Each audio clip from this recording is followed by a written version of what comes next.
Ya dulur, banyak sedulur tani yang sudah tahu pupuk Ultradap ya, manfaat dan kehebatannya. Tapi bagi sedulur semua juga harus tahu ya, dalam pengaplikasiannya itu harus tepat. Kalau tidak tepat itu hasilnya itu tidak bisa maksimal, malah bisa akibat buruk pada tanaman padi kita. Nah dulur, kali ini kita mau membahas tentang gimana caranya agar tanaman padi kita dalam penggunaan pupuk Ultradap itu bisa baik, maksimal, dan tentunya kapan waktu yang paling tepat ya dalam pengaplikasiannya agar tidak salah. Ya dulur, untuk itu semua bisa langsung saja disimak di dalam videonya dulur, monggo mampir. Assalamualaikum dulur, berjumpa lagi ya di channel kita, channel petani muda lur.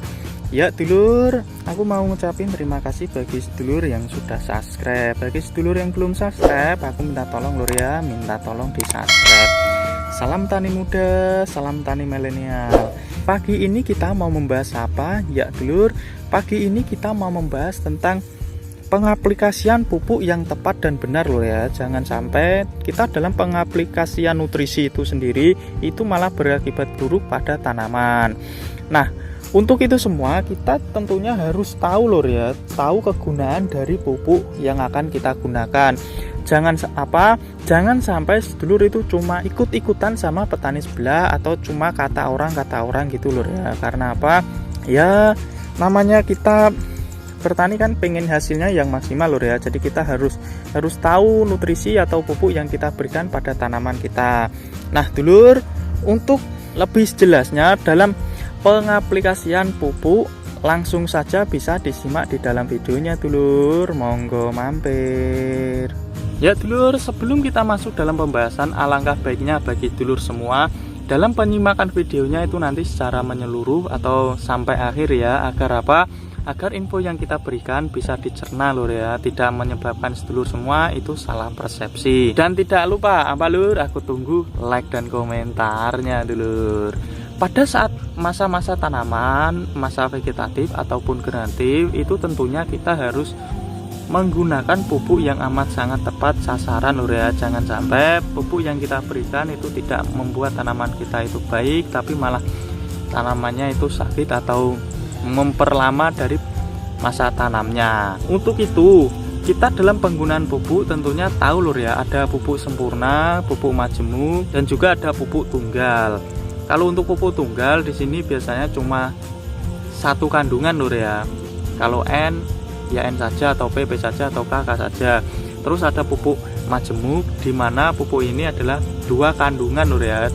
Di mana kandungannya ini adalah kandungan N sama P, atau P dengan K, atau bisa juga K dengan N gitu ya. Itu pupuk majemuk lur ya. Dan contohnya itu kalau pupuk majemuk bisa Ultradap, MKP, terus bisa juga dari Merauke dan lain sebagainya. Terus untuk pupuk sempurna ini yang sering digunakan atau diaplikasikan sedulur semua pastinya, yaitu apa? Yaitu kandungan pupuk NPK itu komplit, dimana biasanya pupuk ini itu digunakan pada saat fase-fase lur ya. Kalau fase vegetatif itu biasanya tinggi N dan P dan K-nya itu rendah. Dan juga pupuk sempurna biasanya juga dilengkapi dengan pupuk mikro yang lain. Dan juga kadang juga ada plus kandungan vitaminnya ya. Nah, kali ini kita tidak membahas pupuk sempurna, tapi kita lebih ke pupuk majemuk lur ya. Karena apa? Karena pupuk majemuk itu kan kandungannya cuma 2 unsur nutrisi. Jadi kita harus tahu fase dari pengaplikasian pupuk itu sendiri. Untuk pupuk yang kita bahas kali ini adalah ini lur. Kita pembahasannya adalah pupuk Ultradap.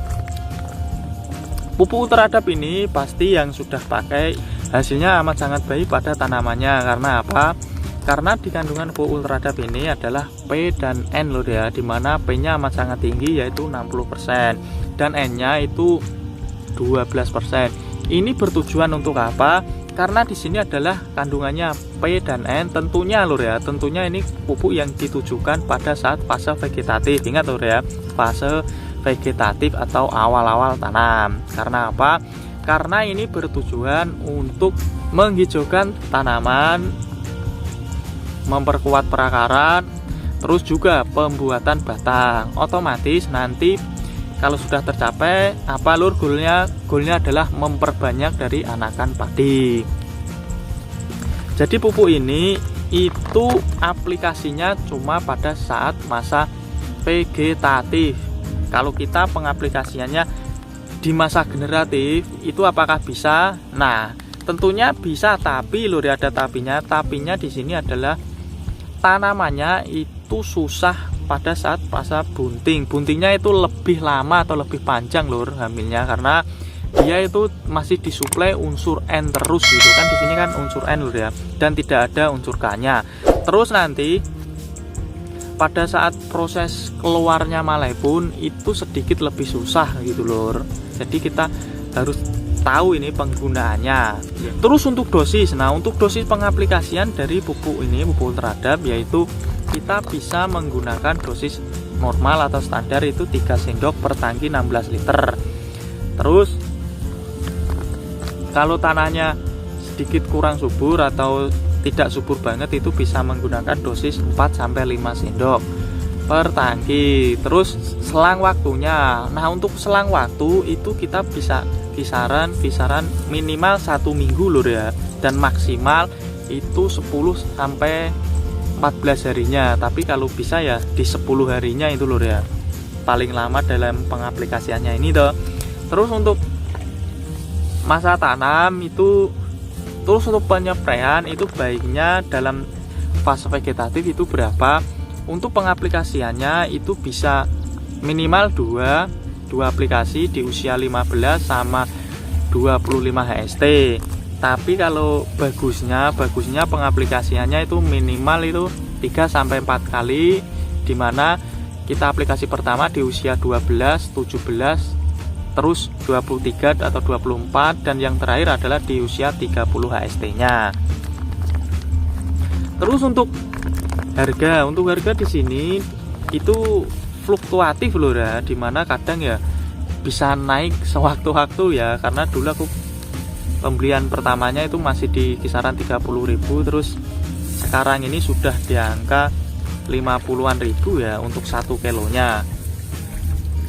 Nah dulur, karena kita kalau penggunaan ini pupuk ultradap tentunya jangan tunggal juga lur ya. Karena apa?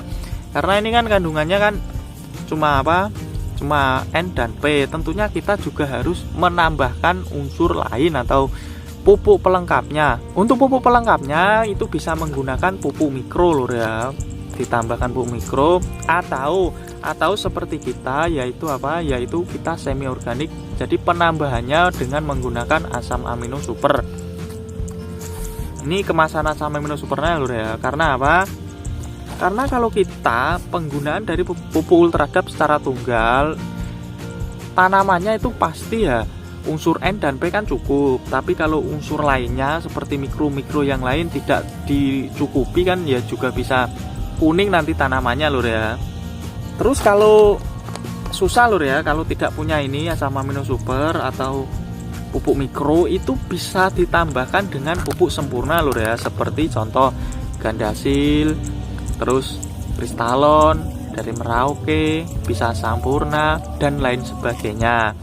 Untuk dosis kalau menggunakan ditambahi pupuk sempurna yaitu 1 sendok, dan ini ultradapnya 3 sendok.